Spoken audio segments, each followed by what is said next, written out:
हरियाणा के भिवानी के अंदर एक लड़की, उसकी मौत हो जाती है और उसके बाद में पूरे हरियाणा में हाहाकार मचा हुआ है।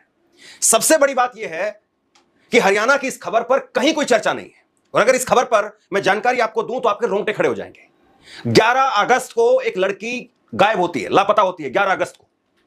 उसके 2 दिन के बाद में 13 अगस्त को उस लड़की का शव मिलता है खेतों के अंदर, और उसके बाद में अभी तक उस लड़की का अंतिम संस्कार तक नहीं हुआ है। 7 दिन बीत गए हैं, अभी तक उस लड़की का अंतिम संस्कार नहीं हुआ है। परिवार परेशान है, लोग परेशान हैं, अलग अलग जिलों में बड़े बड़े प्रदर्शन हो रहे हैं। दोस्तों, हरियाणा की मनीषा कुछ बनना चाहती थी, कुछ सपने थे उसके, कुछ चाहत थी उसकी, कुछ करना चाहती थी अपने माँ बापों के लिए। जी हाँ दोस्तों, इसी वजह से उसने कॉलेज ज्वाइन किया। वहां पर प्ले स्कूल में वो पढ़ाने लगी और कुछ सीखने की उम्मीद में वो स्कूल को रोज आया करती थी। लेकिन उसको क्या पता था कि उसके साथ ये हरकत की जाएगी, ये हादसा उसके साथ आएगा। मेरे दोस्तों, वो मासूम बच्ची, वो मासूम लड़की एक अब इस दुनिया में नहीं है, क्योंकि कुछ दरिंदों ने उसकी जिंदगी छीन ली।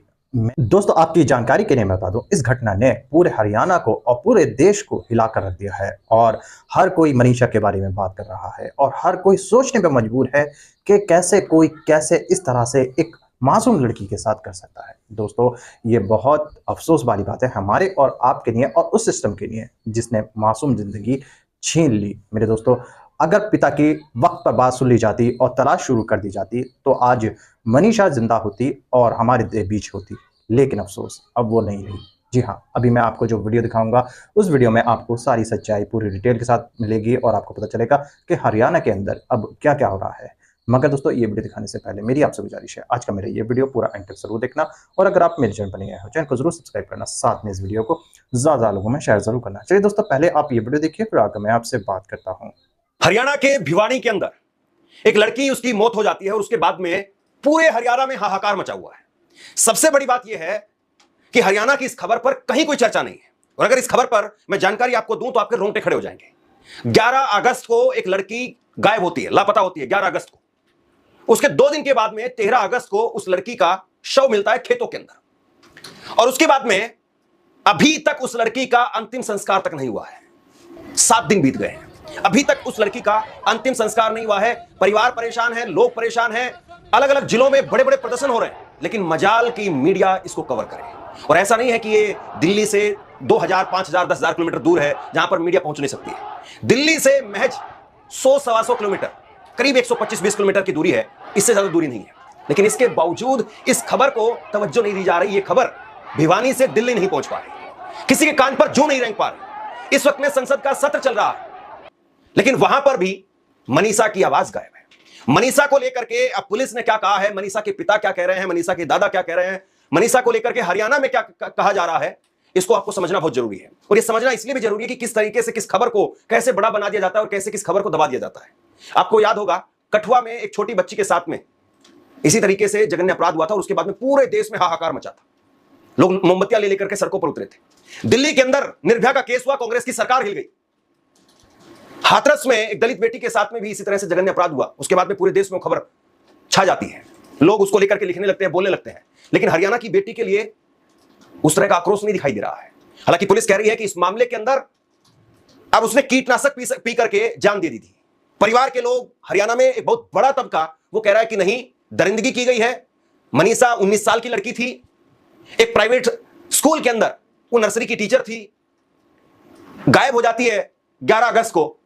2 दिनों तक लाश नहीं मिलती है, और लाश मिली तो भी खेतों के अंदर मिली। सबसे बड़ी बात तो यह है दोस्तों, अगर कोई लड़की गायब हो जाती है, वैसे तो हरियाणा में ऐसा नहीं कि खेतों में लोग बहुत कम जाते हैं, आमतौर पर हरियाणा में खेतों में लोग सुबह और शाम दोनों समय पर जाते हैं। अगर कोई लड़की गायब हो जाती है तो लोग चारा लेने के लिए जाते हैं, टहलने के लिए जाते हैं, अपना खेत में अपनी फसल देखने के लिए जाते हैं। आवारा पशु ने कोई नुकसान तो नहीं किया है खेत के अंदर, फसल में कोई नुकसान तो नहीं पहुंचाया है, इस बात को देखने के लिए लोग जाते हैं। 2 दिनों तक कोई लड़की अगर मारी गई है या खुद मरी है तो कैसे खेत में पड़ी रही और किसी को नहीं दिखी? पहला बहुत बड़ा सवाल। दूसरा सवाल अब इसमें यह है कि इसमें आईजी पूरन, रोहतक रेंज के आईजी पूरन, पुलिस के बड़े अधिकारी, वो कह रहे हैं कि उसी दिन 13 तारीख को जब लड़की की लाश बरामद की गई थी, उसी दिन हमें सुसाइड लेटर भी मिल गया था। तो उसके बाद में ये अभी तक क्यों नहीं पब्लिश किया गया था? अभी तक क्यों पब्लिश नहीं किया गया था? ये बहुत बड़ा सवाल है भाई। अगर आपको 13 तारीख को मिल गया था, ये केस लगातार हाई प्रोफाइल होता जा रहा है, लगातार देश की मीडिया में या नोएडा के अंदर जो इसकी चर्चा नहीं होगी, लेकिन हरियाणा में जबरदस्त तरीके से पिछले एक हफ्ते से इसी को लेकर के केवल बात हो रही है कि मनीषा कैसे मरी, मनीषा की मौत पर कौन क्या छुपा रहा है और कौन क्या दिखा रहा है, इसी पर केवल बात हो रही है। तो मनीषा को लेकर के आखिरकार उसके सुसाइड लेटर को लेकर के सच क्या है? पुलिस कह रही कि नहीं उसी दिन मिल गया था, लेकिन हम इसको सार्वजनिक नहीं करना चाहते थे। और अब जो सार्वजनिक किया गया है, जो लेटर अभी पब्लिक डोमेन में है, यानी सोशल मीडिया पर जो वायरल हो रहा है, क्या वही सच है? क्या वही लेटर है या कोई और दूसरा लेटर है? क्योंकि हैंडराइटिंग को लेकर के बहुत सारी बातें कही जा रही है। लेकिन पुलिस ने अब इस मामले के अंदर एक तरीके से कहा जा सकता है, पुलिस और डॉक्टरों की टीम, दो जगह पर उसका पोस्टमार्टम हुआ, वो सब जो है वो इस ओर इशारा कर रहे हैं कि इसके साथ में ना तो दरिंदगी हुई, ना किसी तरीके की कोई मारपीट हुई। जबकि परिवार के लोग कह रहे हैं जब उन्होंने बेटी का शव खेतों में देखा तो उसमें उस वक्त में उनको दिखा कि बाकी के शरीर पर कोई किसी प्रकार का निशान नहीं था, लेकिन गले पर करीब 29 सेंटीमीटर का कट का निशान था। और डॉक्टरों ने भी माना है। तो कट का निशान किस तरीके से आ सकता है? डॉक्टरों की टीम या पुलिस का जो तर्क है वो इस वक्त में यह है कि कीटनाशक पी करके इसने अपनी जीवन लीला समाप्त कर ली, अपना जीवन समाप्त कर लिया। तो अगर कीटनाशक पी करके किया है तो गले पर कट का निशान कैसे आ गया? यह बहुत बड़ा सवाल है। अगर किसी जंगली जानवर ने या कुत्ते ने, हालांकि जो क्षेत्र है भिवानी के क्षेत्र में आमतौर पर यह माना नहीं जाता कि कोई ऐसा आदमखोर जंगली जानवर कि वहां पर तेंदुए, बाघ, इस तरीके से शेर ऐसे कुछ होते हैं, ऐसा माना नहीं जाता। बिल्कुल साफ सुथरा सा इलाका है भिवानी का इलाका। तो वहां पर आमतौर पर या तो कुत्ते हो सकते हैं, तो कुत्ता अगर जो है वो किसी के शरीर को नोचेगा तो जाहिर सी बात है केवल गले को ही नोचेगा। और गले को भी अगर कुत्ता नोचता है तो फिर आप समझ सकते हैं कि कुत्ता जो है वो बाइट लेता है तो कितनी बड़ी जो है उसकी बाइट होती है। क्योंकि वहां पर तो वो मरी हुई थी। मान लीजिए पुलिस की थोड़ी पर अगर यकीन करें कि वो अपने आप से वो हुई, तो फिर अगर कुत्ते ने बाइट ली तो कुत्ता कैसे उसको फिर छोड़ देगा? कुत्ता फिर बाकी के बॉडी पार्ट्स पर भी जो हमला करेगा। तो ये कहानी जो है वो अभी भी समझ में नहीं आ रही। और परिवार, पहले पिता को देर रात, सोमवार बीती रात मना लिया गया था, एक कमेटी बनाई गई, प्रोटेस्ट हो रहे हैं वहां पर लगातार, गांव में हो रहे हैं, लघु सचिवालय में हो रहे हैं, अलग अलग जिलों में हो रहे हैं। तो पहले पिता को तैयार कर लिया गया, पिता को कहा गया कि आप अंतिम संस्कार करवा दीजिए, वरना शव जो है वो बहुत खराब हालत में हो रहा है। ये बात सही है कि अगर किसी की बॉडी को रखा जाएगा तो एक समय के लिए ही रख सकते हैं, उसके आगे नहीं रखा जा सकता है। लेकिन परिवार के लोग और प्रदेश भर में एक वातावरण यह है कि पहले इंसाफ तो मिले तभी अंतिम संस्कार करेंगे, वरना आज ये है और कल पता नहीं कौन होगा। और अब पुलिस ने जो कुछ कहा या पिता ने जो पहले कहा, उसके बाद में पिता का बयान आया है और पिताजी कह रहे हैं कि भाई जो बयान मुझसे दिलवाया गया था वो कमेटी के दबाव में मैंने दिया था। तो क्या इस तरीके से अब इतनी लिपापोती की जा रही है? जरा देखिए एक बड़ी बयान।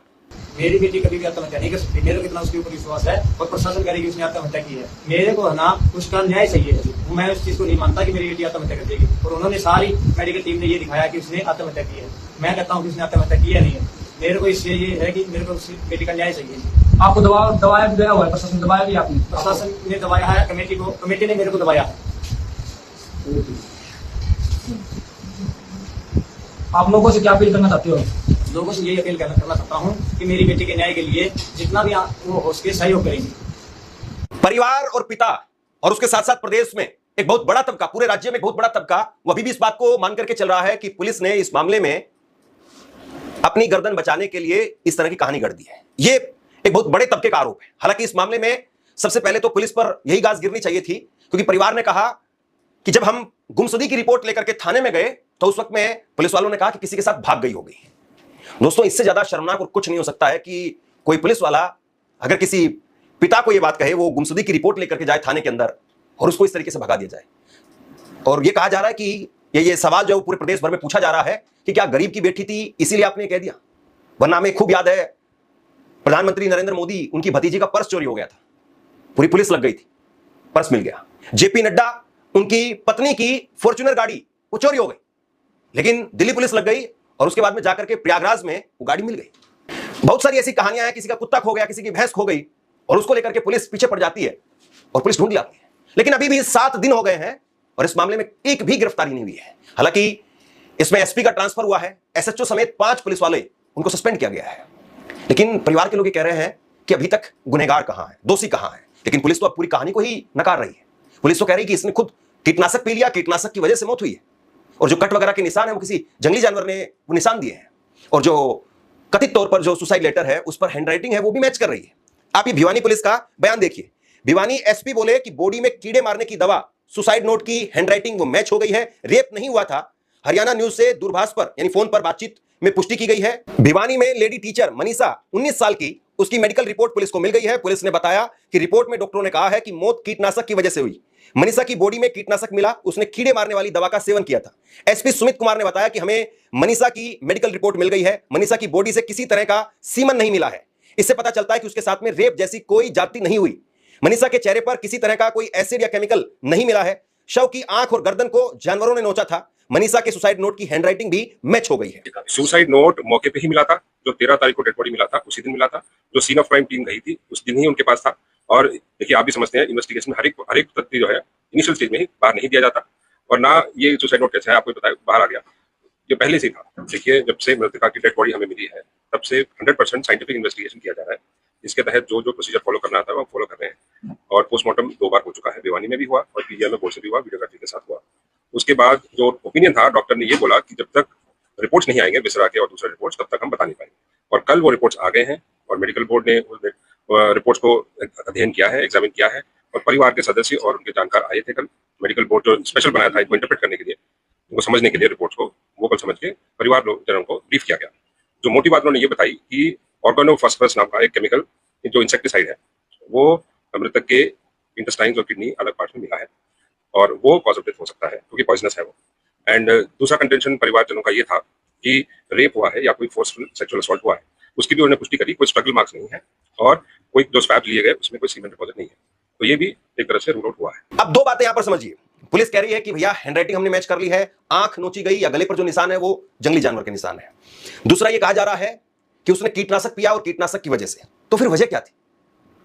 कीटनाशक कोई कैसे पिएगा, क्यों पिएगा? कोई तो वजह होगी उसकी। क्या परिवार की तरफ से कोई दबाव था? तो परिवार बिल्कुल साफ तौर पर नकार रहा है। क्या कोई शादी को लेकर के किसी प्रकार का विवाद था? मैंने कई सारी मीडिया रिपोर्ट्स देखी हैं, तो परिवार के लोग साफ तौर पर नकार रहे हैं कि अभी तो हमारी बच्ची 19 साल की थी, छोटी बच्ची थी। ऐसा भी नहीं था कि हम उसको शादी को लेकर के कोई दबाव बना रहे थे या कोई नौकरी को लेकर के कोई किसी प्रकार की आपस में 2 राय थी। कुछ भी तो ऐसा सामने नहीं आ रहा जो डाउटफुल लगे। लेकिन उसके बावजूद एक लड़की की मौत हो जाती है। उस लड़की का 7 दिन से 1 हफ्ते से अंतिम संस्कार तक नहीं हुआ है। और सबसे बड़ी बात, 2 जिलों में इस वक्त में इंटरनेट बंद है। भिवानी और चरखी दादरी दोनों जगह पर इंटरनेट बंद है। आप सोचिए कि पूरे प्रदेश में किस तरीके का माहौल होगा। लेकिन इस खबर पर तवज्जो ना के बराबर है। मुख्यमंत्री कह रहे हैं, नायब सिंह सैनी भाजपा की डबल इंजन की सरकार, वो कह रहे हैं कि मैं 1-1 मिनट की जांच ले रहा हूं, 1-1 मिनट की रिपोर्ट पैच। वो कह रहे हैं कि मैं 1-1 मिनट की जांच रिपोर्ट खुद देख रहा हूं, 1-1 मिनट की रिपोर्ट वो मुझ तक पहुंच रही है। उन्होंने बयान दिया कैमरों के सामने आकर के। अब मुझे समझ में नहीं आता कि 1-1 मिनट की रिपोर्ट जब उन तक पहुंच रही है तो इस पूरे प्रकरण का अभी तक खुलासा क्यों नहीं हो पाया है। और ऐसा भी नहीं है कि आजकल आप बता नहीं सकते हैं, मोबाइल की सीडीआर और बहुत सारी चीजें निकल करके सामने आ जाती हैं। अगर वो किसी के साथ में प्रेम प्रसंग में थी तो अभी तक तो पुलिस उसका मोबाइल का सीडीआर निकाल करके बता सकती है कि किसी के साथ में बात कर रही थी, ये बातें हो रही थी, ऐसे हो रहा था। 7 दिन का वक्त बहुत ज्यादा होता है। ऐसा नहीं कि 7 दिन का वक्त बहुत कम है, 1 या 2 दिन। दोस्तों, देखा आपने ये वीडियो, मुझको पूरी उम्मीद है ये वीडियो देखकर आपको सब कुछ समझ में आ चुका होगा। दोस्तों, आपकी क्या राय है इस वीडियो के बारे में मुझे कमेंट बॉक्स में कमेंट कर जरूर बताएं। दोस्तों, आज की वीडियो में बस इतना ही। मैं फिर मिलूंगा ऐसी ही दूसरी वीडियो के साथ। तब तक के लिए सलाम, नमस्ते, जय हिंद।